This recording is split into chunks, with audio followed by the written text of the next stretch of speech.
This is part 2 of our lesson on the global navigation satellite systems. In the first lesson, we looked at the overview of the global positioning system, and we looked at the GPS signal structure. In this lesson, we're going to look at reference coordinate systems. So this is going to be your first lesson actually on geodesy. And then finally, we're going to look at these two lessons. Now, before we can get going, when we're talking about coordinate systems, we have to understand what a coordinate system is. If you take your right hand, curl your last two fingers, point out your thumb, your forefinger, and your second finger, what you're looking at there is a right-handed coordinate system. The thumb points in the direction of the positive x-axis. The positive y-axis points in the direction of your first finger, and the positive z-axis points in the direction of the second finger. So that defines our XY coordinate system that we typically use in all of mathematics. Now, when we talk about the surface of the Earth, what we're talking about is three different surfaces. We have the topographic surface, which is the ground, and the reality is there is no coordinate system on this surface. So it's impossible to make a map that's actually on this surface. The geoid, as we learned in Chapter 4, is our gravitational surface. And the geoid undulates. And so therefore, that's where our heights are measured to. So for instance, from here to here, that would be the height of that mountain right there. And that would be known as our orthometric height, or commonly known as the elevation. It's a gravitational surface is what the geoid is. However, that is not a very good surface either for a mathematical surface. And so what we do is we do a best fit ellipsoid to the geoid, which means part of the geoid are going to be above the ellipsoid and parts are going to be below it. In fact, in the continental US, it is below it. But that is our mathematical surface. So we use an ellipsoid for our mathematical surface. Now, some other definitions. A great circle is a plane that contains the center of the Earth and intersects with the Earth, or in other words, intersects with our ellipsoid. So this would be a great circle. This outer ring right here would be a great circle. Both contain the center of the Earth. A meridian is a great circle that passes through a point and through the poles and contains also the center of the Earth. So it's a great circle, but it passes through a point right here, and it contains the poles. That is the meridian. And that is what we use to define our longitudes, and actually time also. And that also defines north-south at that point. Finally, the prime vertical is a great circle that passes through the point and contains, of course, the center of the Earth, and it defines our east-west direction at that point. Now, the conventional terrestrial coordinate system is the closest approximation to a natural geocentric coordinate system, a three-dimensional coordinate system. And the way we define it is simply as the z-axis is our spin axis. Now, recognize that the Earth actually wobbles while it spins. And because of that, we have to define the z-axis at a particular point in time. There was the conventional terrestrial pole, which was actually the average of the pole positions between 1900 and 1905. For GPS, they're using the position of the pole on January 1st, 1984 at 0 hours. So that's the definition of the z-axis for GPS. Again, the origin is at the mass center of the Earth. The meridian that contains Greenwich defines the x-axis, so the intersection of the meridian and the equatorial plane defines our x-axis. And that, again, is going to be defined by 1984 for GPS. And then finally, the y-axis just makes a right-handed coordinate system, and it lies in the plane of the equator, of course. So here's our system, and again, this Earth is wobbling, so therefore we define this for GPS as in 1984. And the reason it's BIH is because that's in French, and it's the Bureau of Time Standards. And so we're someplace on the surface of the Earth at some point P. Now what we need is our reference ellipsoid, and commonly what we're using today is GRS 80. However, GPS uses WGS 84 in its broadcast ephemeris, so just recognize it's actually using two different reference ellipsoids. The mean equatorial plane, the reason I say mean is because it was defined by the 1984 position of our z-axis. And again, mean Greenwich meridian, same thing. It was defined as where it was in 1984 at 0 hours of January 1st. And that actually defines our zero longitude. So now if I drop a perpendicular from here through the meridian that passes through that point, like that, and this is perpendicular right here, so I'm dropping this line through. This is our normal right here, going from here down to actually the intersection with the pole. Longitude is therefore defined being in the plane of the equator from the Greenwich meridian to the meridian that contains your point. Latitude is defined as being from the plane of the equator up to the normal, or up to the line that goes through your point. And that is the normal, as it's known. And it's called normal simply because it's perpendicular to the ellipsoid. And then finally, the geodetic height is the height of the point above the ellipsoid. Now we have a function that takes us from x, y, and z to latitude, longitude, and geodetic height, or vice versa. And I'll show you those later in this lesson. And then finally, we have our geoid somewhere here. Either it could be above or below the ellipsoid, depending on where you are on the Earth. And that's where we get our elevation, or our known as our orthometric height. It's from the geoid up, and that we learned in Chapter 4. So recognize that little h and capital H are different, and the difference is actually the geoid height. In other words, it's capital N. And I'm going to use a different N for this. Normally, the normal is called N also. There's too many N's in geodesy, and so unless you understand the terms and what they mean, we're going to start off by calling this radius going from here down to the spin axis of the Earth, down to the z-axis, as r sub n. But in any event, there's a function that relates then the geodetic height with the orthometric height plus the geoid height. So there's our relationship right there in our heights. So it's important to recognize that GPS is going to give us the geodetic height. And only if we know what this is right here, the geoid height, will we be able to get capital H. And that, in fact, is what the current GravD program in the U.S. is all about, is getting a better handle on what N is. The NGS wants us to be down around 1 centimeter air. Finally, we have functions that take the latitude and longitude of a point and convert them into a two-dimensional coordinate system, a map coordinate system, and that's part of Chapter 20. We're not going to talk about that here. So again, if we look at our definitions, this latitude, longitude, and height, these are the geodetic coordinates of the point. The latitude is the angle in the meridian plane going from the equatorial plane up to the normal. And again, this normal here, I call it N here. That's typically what it's called in geodesy. However, we have an N for a geoid height also. And so I'm not going to call it N when we look at the rest of this book. The longitude is the angle going from the Greenwich meridian in the plane of the equator, again, going from the Greenwich meridian to the meridian that contains the point.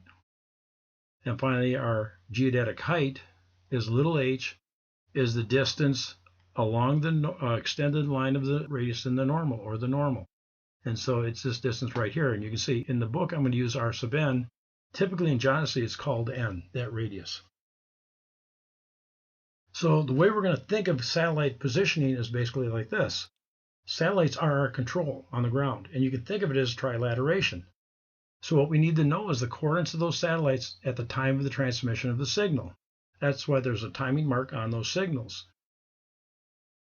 We also need to know the range to the satellite, and that's what we have to determine. Now we can get that either by codes, or we can get that by carrier phase shift observations. In other words, just using the frequency of those observations.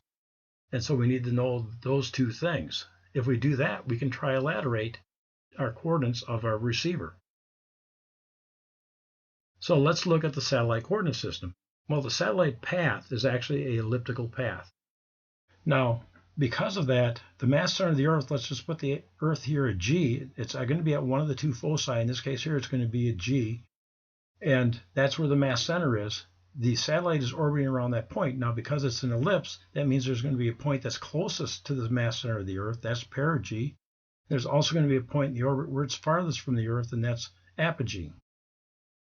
The line that connects those 2 points is known as the line of apsides, and that defines the x-axis in the satellite coordinate system. Then you also have a y-axis and, of course, a z-axis, because this satellite, because of different disturbing factors, can actually move off its predicted orbital path. And so therefore you have a z-coordinate also. So what we're going to do is we're going to take the celestial coordinate system, the position of the satellite in the celestial coordinate system, and transform it using 3D rotations into the geocentric coordinate system. Now to understand that, again, here's my right-handed coordinate system. What defines a positive rotation is actually a counterclockwise rotation around the point as you're looking at the positive end of the axis. So if I look at the thumb and I have my hand in that shape and I rotate it counterclockwise, you'll notice that that is a positive rotation. So let's talk about our satellite coordinates in the first place. They're all based on Keplerian parameters. We have the semi-major axis of the orbital ellipse, and we have the eccentricity of the orbital ellipse. That's not the same as the ones that define the Earth. They're their own values. We have the argument of perigee, which is an angle that goes from the point where the satellite crosses the equator to the line of apsides. And so that's our argument of perigee. Then we have our right ascension of our ascending node, and that is the angle in the plane of the equator that goes from the vernal equinox, or in other words, the point where the sun crosses from the southern hemisphere to the northern hemisphere, or the first day of spring, as we commonly know it, to the point where the orbital plane intersects with the equatorial plane. We obviously have our orbital plane inclined in GPS. You learned in the previous lesson that it's about 55 degrees with the equator. There's our inclination angle. Then finally, the actual position of the satellite is given by one of the anomalies. There's the mean anomaly, the eccentric anomaly, and the true anomaly, and I'm showing the true anomaly here. It's the angular position of the satellite from the line of apsides. Now, we can transform these satellite coordinates into the celestial coordinate system, and then finally into the geocentric coordinate system. So to do that, what we have to think about what we're doing is actually we're going to take the line of apsides, the x-axis for the satellite coordinate system, and we're going to have to rotate it so that it matches the geocentric coordinate system x-axis, or the line that goes, the x-axis that goes through the Greenwich meridian. There's 3 rotations that do that, and I think what I'll do first is I'll show you the animation of it. So here's our satellite coordinate system, and I'm going to rotate this so you can see it from this point of view. Now our z-axis for the satellite coordinate system is pointing up like here someplace. It's actually almost pointing out the screen. I haven't rotated it quite far for that. But what I want to do is I want to rotate this, and this is going to be rotated by the argument of perigee. And when you look at it, you notice that I'm actually moving clockwise. I'm going to rotate it down to the equatorial plane right there. So in fact, what I've done is I've done this right here. Now the next point is to take this plane and rotate it so it's down here. So I'm going to do this is going to be the inclination angle. I'm going to do a clockwise rotation that way also. Now remember, clockwise rotations are negative. So these first 2 rotations have been negative. Finally, if we looked straight on at it, okay, here's our z-axis. In fact, I could rotate this a little more so you can look at it a little better like that. Now I'm going to take this and line it up with the celestial x-axis. And so I'm going to take this x-axis that was originally, it's the twice rotate line of apsides, and I'm going to rotate it back to here. So I'm going to rotate it there. Now I'm aligned with the celestial coordinate system. Now I'm going clockwise, right? And so therefore I've got a positive rotation again. Then finally I'm going to rotate it back to there. So let's just take a look at it. Here we go. The first rotation is the argument of perigee. It's clockwise, and so that's going to be a negative rotation. The second rotation, again, is a clockwise rotation, and that's the inclination angle. And now that lines up to 2 planes of the equator, or the orbital axis, or the orbital plane. And then finally I'm going to rotate it back to the celestial coordinate system. And then finally over to the geocentric coordinate system. So I've got 4 rotations altogether, and that's really all there is involved in taking these satellite coordinates and transforming those into geocentric coordinates. So we're going to do a rotation, a negative rotation by the argument of perigee. That's going to take this line of apsides and bring it down to here. Then we're going to do a negative rotation around the x-axis, and that's going to be by the inclination angle. And then we're going to do a negative rotation again to bring it back to the vernal equinox, or back to the celestial coordinate system x-axis. And then finally, we're going to do another rotation to bring it to the geocentric coordinate system. When I do those 4 rotations, these last 2, if you look at them, they're both about the z-axis. And so I can combine these 2, and this is typically what's done. So it actually only involves 3 rotations. This rotation, and this rotation here, which is a combination of the last 2 rotations. Now, reality is the Earth is wobbling. And so if you actually look at a broadcast ephemeris, there's much more to it than just those simple rotations. What you have to do is actually determine, take that back. Those rotations are what it is, but we have to determine what these values are. And you can see the inclination angle and the argument of perigee both change with time because the Earth is wobbling. And then we also have to take into account the satellite itself is not always on track. And so therefore we have correction terms along the track, we have correction terms radial to the track, and we have correction terms across the track. And the broadcast ephemeris actually looks something like this. So this actually is the broadcast ephemeris for PRN number 2. You can see the 2 right here. That was on December 7th of 2012. at 0 hours, 0 minutes, and 0 seconds. The rest of these terms on this first line are actually the satellite clock correction parameters. Now, we don't care about this stuff right now. This is way too advanced for you at this point. There's one thing you might be wondering about. Well, what happens if the master control station is uploading the broadcast ephemeris at the time I'm using GPS? What will my receiver do? Because I'm going to have coordinates from both the old broadcast ephemeris and the new one. Well, what happens is this. There's two numbers in this file.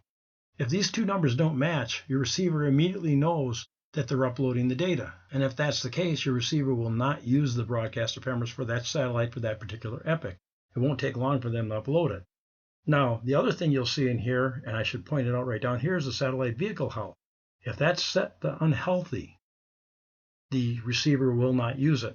So when you look right here in this line, this number right here, 0 actually indicates that it's healthy. But if it was something other than 0, it would tell your receiver, don't use this satellite right now. And there's reasons why it's set to unhealthy. One of the reasons is they actually move these satellites and put them back on the orbital plane once in a while. And that's known as a delta V movement.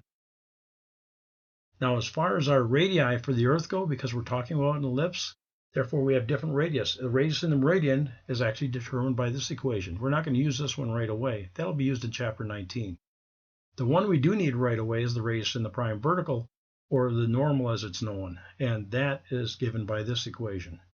And then finally, if you think about it, eventually in Chapter 20, we're going to actually need to know the radius in any azimuth, because we're talking about an ellipse. Depending on which direction you look at, the radius of the ellipsoid is actually different. But we're not going to use that one right away either. So let's talk about the direct geodetic problem. Now, when you're looking at this, we're going to take our geodetic coordinates and make them geocentric, x, y, z coordinates. That is the coordinate system that GPS works in. It takes the satellite coordinates and it converts them into x, y, z coordinate system. So if we look at the coordinate for x, we can see here that x is this distance right here. Well, that is d times the cosine of the longitude. But what is d? Well, d, if you look at this figure right here, or if you look right here in this three-dimensional figure, you notice that d is the distance from the spin axis to our point. This right here is a latitude of our point. You notice right here I have r sub n. And right here is our latitude also. Okay, so we've got the latitude here and there. Simple geometry. Now at this point, we can see that this actually is nothing more than the distance from here to the ellipsoid plus the distance above the Earth itself, above the ellipsoid itself. And so it's this overall distance. And you notice here that r sub n does go below the equatorial plane. So it goes from here plus this. That's our hypotenuse of that triangle. And so right here it is. R sub n plus h is our hypotenuse. D is our adjacent side. This is the latitude right here. And so, in fact, it's r sub n plus h times the cosine, adjacent side cosine of the latitude times the cosine of the longitude. Now we can use that same formula to get y. So if you look at y, it's this distance right here. It's again just using d. So y is nothing more than d times the sine, because now it's the opposite side. It's this side right here. And so therefore, again, it's given by r sub n plus h, and this is the geodetic height here, times the cosine of the latitude, that gives us d, times the sine of the longitude. And then finally z, I'm not going to go into the derivation here. Z is given as this. This is too advanced for this class, the derivation, but we'll leave it go at that. When you have your geodesy class, if you have a geodesy class, you'll learn how that's derived. Now the inverse problem is a little more complicated, and I'll explain pretty quickly why. If we're trying to solve for our latitude, we can see that d is therefore the square root of x squared, which is this distance, plus y squared, which is this distance. And that is equal to r sub n plus h times the cosine of latitude, which I had on the previous page. So if I divide d by r sub n plus h, I've got it made. I've now got the cosine of the latitude. I can solve for my latitude, correct? No, well, not quite, because r sub n is defined as being this, and you saw that 2 slides ago. So we've got a sine of latitude in here and a cosine over here of the latitude. And so we can't use this equation. Now, if we look at the direct problem, we look at z. This was the equation for z, and I can expand that out. So I've just expanded out the 1 minus e squared throughout the equation. And it looks like this. Now I can solve this for sine of phi. And so rearranging, I can get the sine of phi is equal to this. That still doesn't help us because we have r sub n over here, and we have it in more places, right? So my next step then is to divide the equation 2 by 1, and what I get is the tangent of z. So z over d is equal to this right here, or in other words, if I simplify this, it's equal to this. So just bring this over to this side, and that's why the -1, because it'll be divided on the other side. So that really doesn't help us either, because we still have a latitude and a latitude on both sides of the equation, right? Well, there's the problem with latitude in the inverse problem. We have to iterate it. And so let me walk you through the steps. What we first of all do is we determine d. That was simple enough. We then have to determine the longitude. Now the longitude is pretty straightforward. If you look at the longitude, this is the y coordinate, this is the x coordinate, so it's the tangent of y over x. So the longitude is equal to the tangent inverse of y over x. Well, there's a better way to get this when we're working with geodetic coordinates, and that's the tan2 function, and that was actually presented to you back in the chapter 12 on COGO. So in any event, what we're looking here on this one is we're going to actually use the tan2 function. The reason that's improved is because if it's a western longitude, tan2 will give us a negative longitude, which is our western longitude. And if it's an eastern longitude, it'll give us a positive longitude. In other words, the longitude of the point in a positive sense. I should point out here, you could still use the tan2 function, but then you have to really worry about what quadrant are you in. And that is a problem in this case. Now, how do we get our latitude? Latitude is the more complicated problem. Well, in order to get the latitude, we have to first of all come up with an approximation for it, and that was one of the equations we had, one of the first equations, and using z. And so you can see here's my approximation for latitude right here. Now, the next thing I want to do is use that approximate value for latitude and compute r sub n. And so there's my computation for r sub n based on this approximate latitude. So this is an approximate radius in the normal. Then I use the second equation to actually solve for the latitude. Now, it's still not right because I had an approximate r sub n, I have an approximate latitude, so therefore what I have to do is repeat steps 4 and 5. I have to get this new latitude, put it back in here, get an r sub n, use that, and get a new latitude, and keep doing that until I'm less than 1/100,000th of a second, until I'm down to 5 digits. Now, once I get my latitude down to that point, and it will converge, then I have to solve for the height. Now, I could use either of the two equations I have before.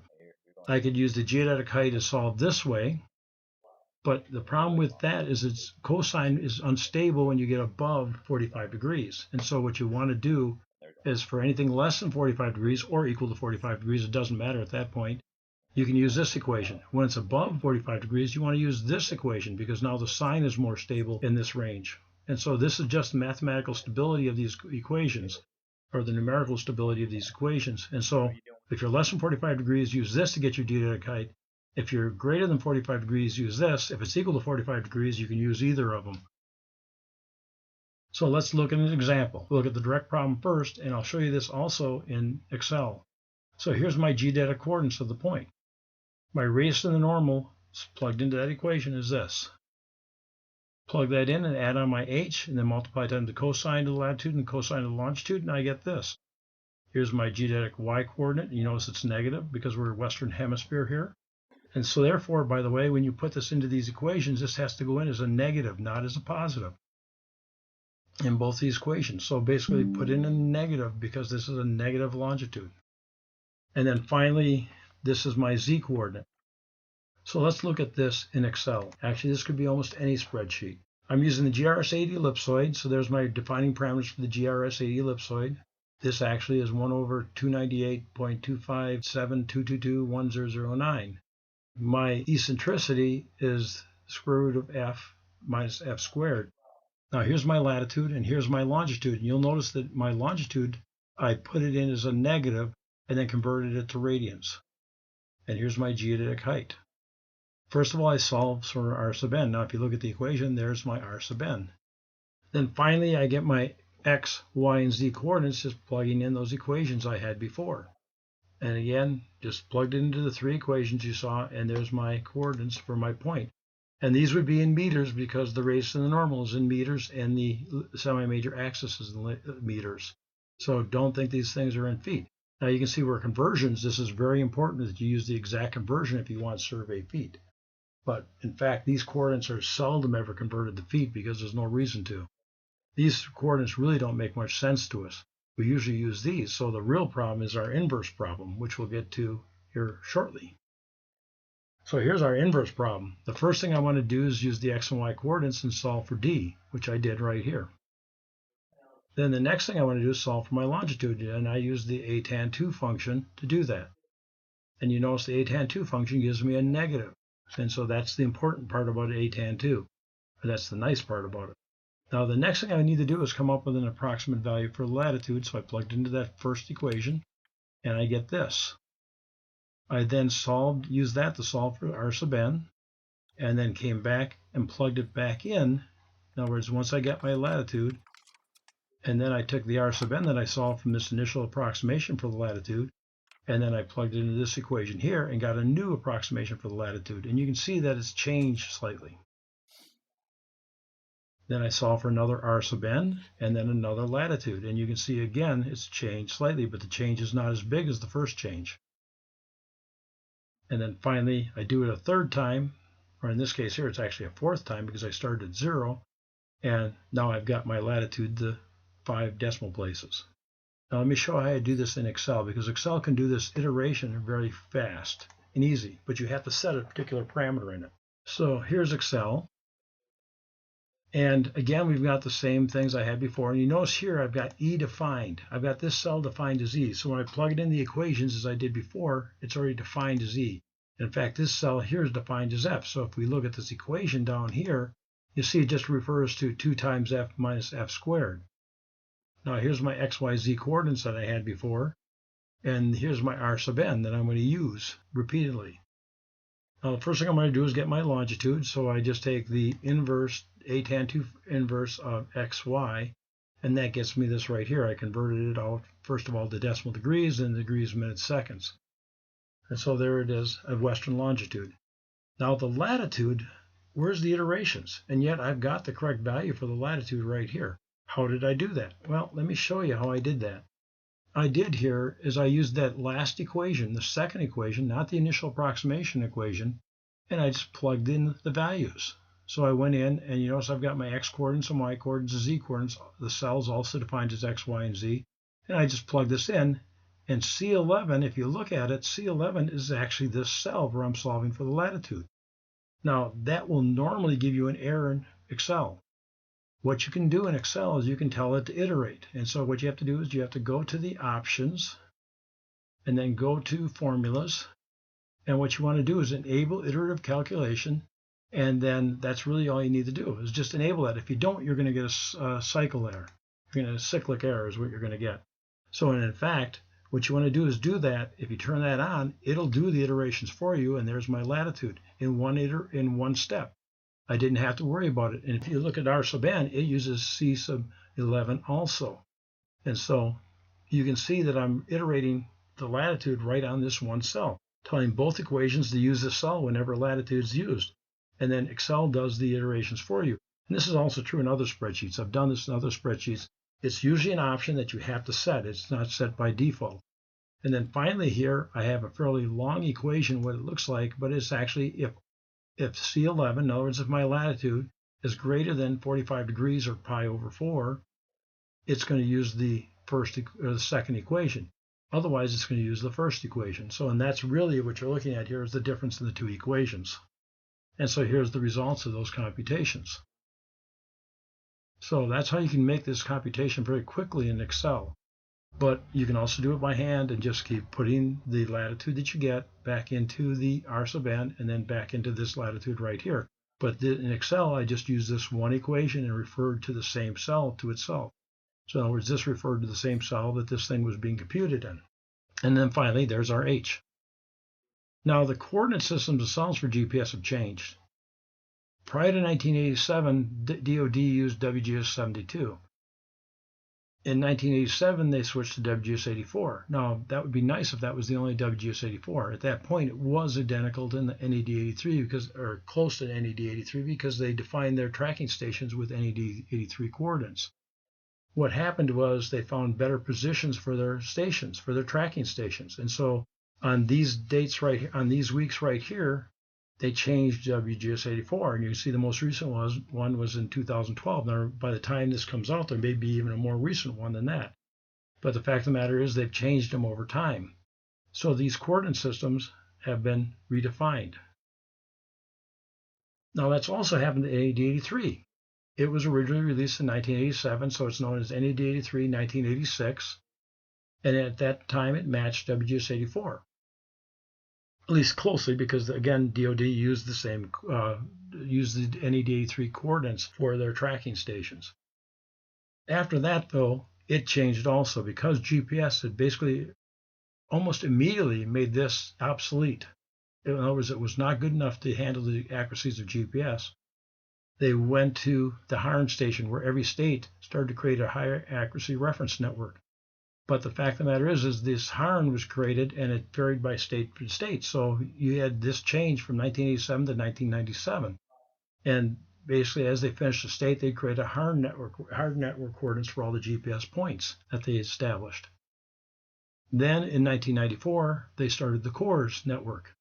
And so there you have the CORS network, and that changed very quickly because now all of a sudden you had things coming in with better values for the Earth. And you can see how, as our observations became better, we got more and more accurate coordinate systems.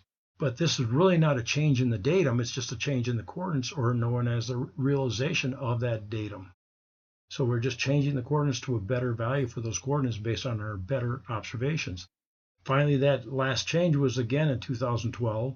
That was in June 30th, and that's known as NAD83 2011. Now, by the time this comes out, there may be a new datum. The reality is the NGS is going to get rid of all this in 2022 when they're going to come out with a three-dimensional datum, and so all this is going to disappear in 2022. Actually, it'll still be there because you're going to still find those coordinates in your files, and that's the reality. When you start working, you pull coordinates out of a file, you better know what the coordinates those are. So currently, NGS is using NAD83 2011. It's based on the IGS 08 Epic 2005. So they give you the time of everything of it. And this was basically the International GNSS Service realization of ITRF 2008. GPS is currently using WGS84 or G1674. That's based on ITRF 2008 Epic 2005. These are not the same. They're very close, but they're not the same. So WGS84 and ITRF agree at the centimeter level. In fact, you will see that their transformations between these two coordinate systems is 0. However, NAD83 originally was defined when we didn't have a good handle on where the mass center of the Earth was because our observations weren't that accurate. We didn't have GPS to help us determine where the mass center of the Earth was, is what it boils down to.